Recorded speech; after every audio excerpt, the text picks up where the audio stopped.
बिस्मिल्लाहिर्रहमानिर्रहीम। अस्सलाम वालेकुम। मेरा नाम है हिना बशीर और आज हम basics of theory of fluids में देखेंगे कि पेपर्स को किस तरह से स्टडी किया जाता है। तो ये आपके सामने पेपर है जिसका टाइटल ये है mass transpiration in non linear MHD flow due to porous stretching sheet. इसमें ऑथर्स के नाम आपके सामने ये लिखे हुए हैं। ये एक ऑथर है, ये सेकंड ऑथर और ये थर्ड ऑथर। और ये जो जिस जर्नल में ये पब्लिश है वो ये आपके सामने है, साइंटिफिक रिपोर्ट्स के नाम से।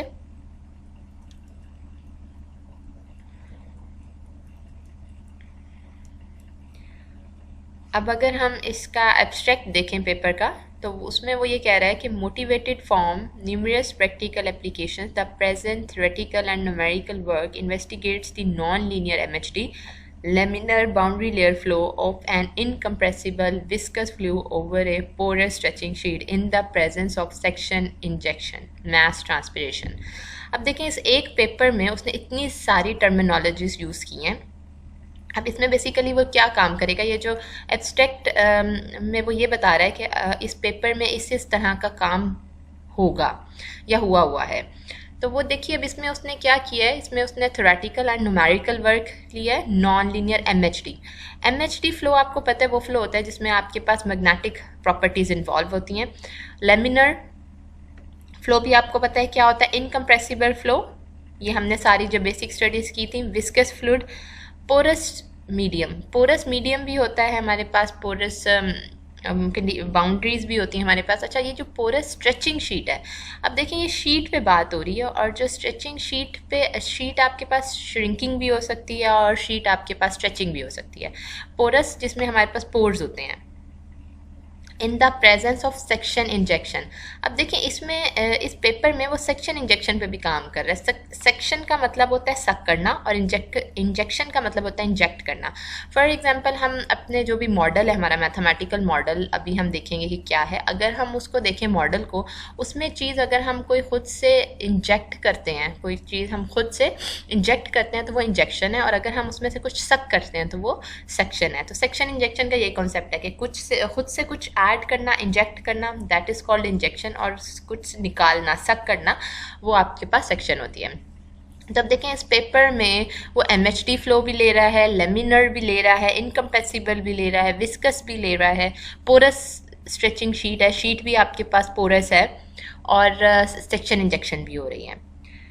अब वो क्या कर रहा है आगे, the flow characteristics are obtained by solving the underlying highly non linear ordinary differential equation using homotopy analysis method. The effect of parameter corresponding to section injection, applied magnetic field and porous stretching sheet parameters on the nonlinear flow is investigated. तो इसमें वो कह रहे हैं हम effects देख रहे हैं पैरामीटर्स के जो कि हमारे से कॉरेस्पॉन्ड कर रहे होंगे सेक्शन इंजेक्शन से। अप्लाइड हो रही है magnetic field, porous stretching sheet parameters होंगे on the non linear flow. तो ये सारी चीज़ें जो हैं इसमें इन्वेस्टिगेट की जाएंगी। अब देखिए किसी भी पेपर में अगर आपके पास ये एब्स्ट्रैक्ट जो है, ये थोड़ा सा ओवरव्यू होता है पेपर का, उसके बाद देखें इसमें ये इंट्रोडक्शन आ जाता है आपके सामने। इंट्रोडक्शन में वो ये बता रहे होते हैं, एक तरह का ये लिटरेचर रिव्यू होता है जिसमें वो ये बता रहे होते हैं कि जी इस काम से पहले जो ऑथर्स हैं उन्होंने किस किस तरह से काम किया, इससे मिलता जुलता ही। तो देखें ये आपके सामने नज़र आ रहा है, रेफरेंसेस की बात हो रही है, ये फर्स्ट रेफरेंस, ये सेकेंड, ये थर्ड, फोर्थ ऑन, ये सारे रेफरेंसेस उन्होंने साइट किए हैं। अब देखेंगे उन्होंने डायग्राम बनाई हुई है, इसमें उन्होंने कहा है कि flow of an electrically conducting incompressible Newtonian fluid through a porous medium. ये देखेंगे आपके पास मीडियम जो है क्या है, पोरस है। जो आपका मीडियम है वो क्या है, पोरस है, ओवर ए स्ट्रेचिंग शीट। अब इसमें जो आपके पास ये शीट है ये क्या हो रही है, स्ट्रेच हो रही है। एक श्रिंक होना होता है, श्रिंक मतलब सुकड़ रही है, कम हो रही है। एक स्ट्रेच मतलब हम वो स्ट्रेच हो सकती है, स्ट्रेचेबल है। issuing from the slit at the origin of the rectangular coordinate with section injection। अब इसमें सेक्शन भी हो रही है और इसमें इंजेक्शन भी हो रही है। ओके, तो ये सारा डायग्राम है, डायग्राम के साथ उन्होंने ये सारे वही आपका इंट्रो चल रहा है।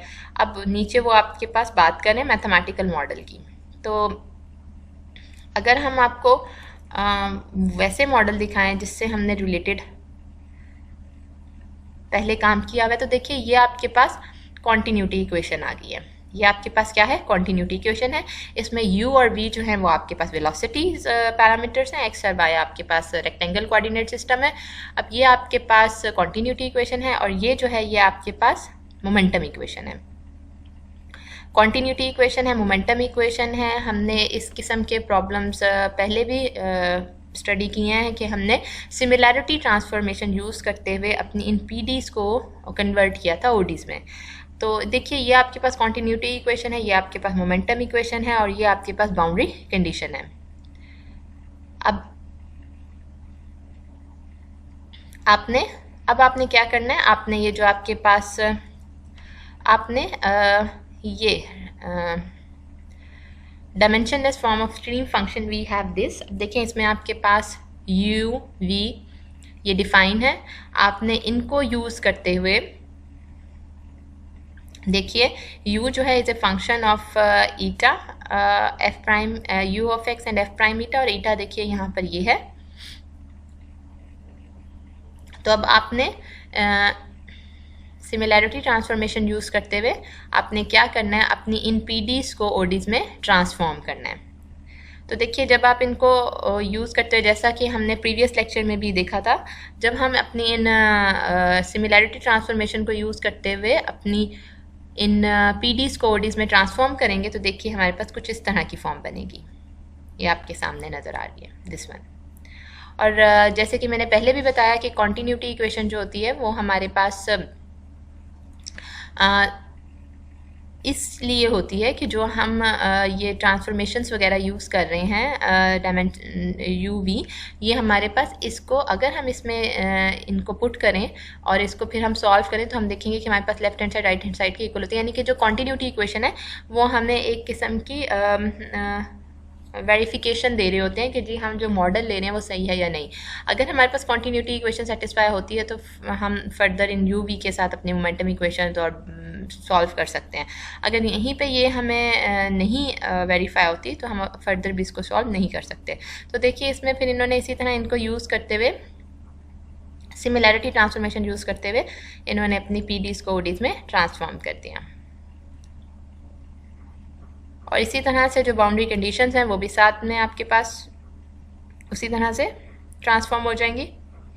तो देखिए उन्होंने लिखा हुआ है कि यूजिंग 9, 10 इन 5 एंड 6। अब 9 और 10 को यूज़ किया है, ये देखिए 9 और 10 को यूज़ किया है 5 एंड 6 में, 5 एंड 6 में। और उसके बाद उन्होंने इसको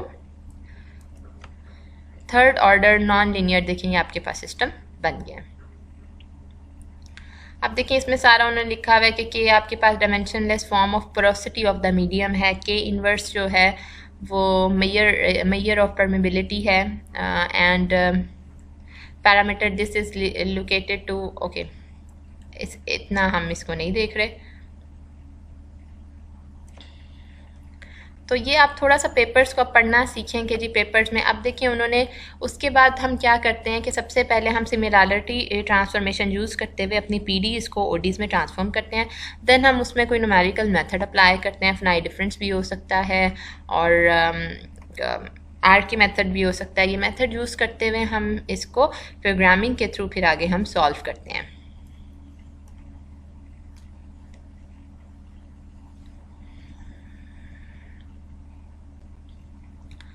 और ये देखिए फिर हम जब मैटलैब में प्रोग्रामिंग के थ्रू करते हैं तो देखिए हमें ग्राफ्स और हमें इसकी न्यूमेरिकल वैल्यूज़ और ये टेबल्स, हमें ये सारी चीज़ें मिलती हैं। फिर हम बिहेवियर चेक करते हैं कि हमारे पास जो भी हमारे पास डायमेंशनलेस पैरामीटर्स आ रहे हैं उसके जो बिहेवियर है वो हमारे पास मोमेंटम इक्वेशन वगैरह पे किस तरह असरअंदाज हो रहा होता है। तो देखिए ये सारा वो बता रहे हैं। फिर ये रिज़ल्ट एंड डिस्कशंस हैं आपके पास।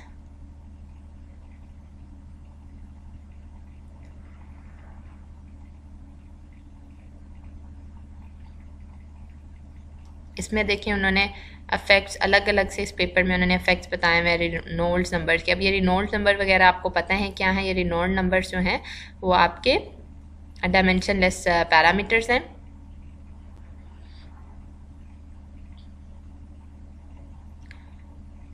और ये देखिए ये फिर आपके पास कुछ रेफरेंसेस हैं। तो इस पेपर में आपने ये काम जो आपने काम करना है वो ये करना है कि एक तो आपने इसको पढ़ना है, उसके अलावा आपने ये जो इसकी इक्वेशंस हैं,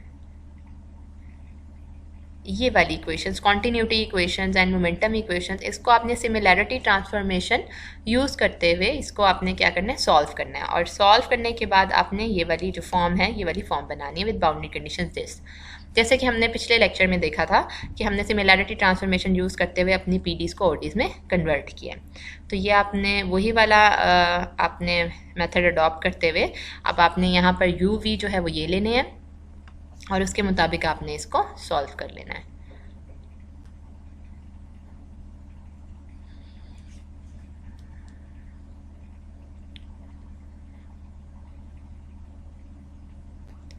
तो इसमें देखें, इसमें उन्होंने जो आपको बताया था कि इसमें एक तो आपके पास MHD फ्लो है। देखिए यहाँ से टाइटल से आपको पता चल रहा है MHD फ्लो है। MHD फ्लो का मतलब है मैग्नेटो हाइड्रोडायनामिक फ्लो, मतलब इसमें हमारे पास मैग्नेटिक प्रॉपर्टीज़ जो हैं वो होंगी, इन्वॉल्व होंगी। पोरस मीडियम होगा जिसमें आपके पास पोर्स होते हैं, पोरस मीडियम हम उसको बोलते हैं, पोरस होगा। और स्ट्रेचिंग शीट होगी, और शीट जो होगी वो आपके पास क्या हो रही होगी, स्ट्रेच हो रही होगी। तो ये इससे रिलेटेड काम है। और फिर आपने इसमें जो करना है वो आपने ये करना है कि आपने अपनी सिमिलैरिटी ट्रांसफॉर्मेशन को यूज़ करते हुए आपने अपनी ओडीज़ को पीडीज़ में कन्वर्ट करना है। इससे फर्दर हम इंशाल्लाह नेक्स्ट लेक्चर में डिस्कस करेंगे। इस पेपर को आपने देखना है और इसको सॉल्व करना है। Thank you so much.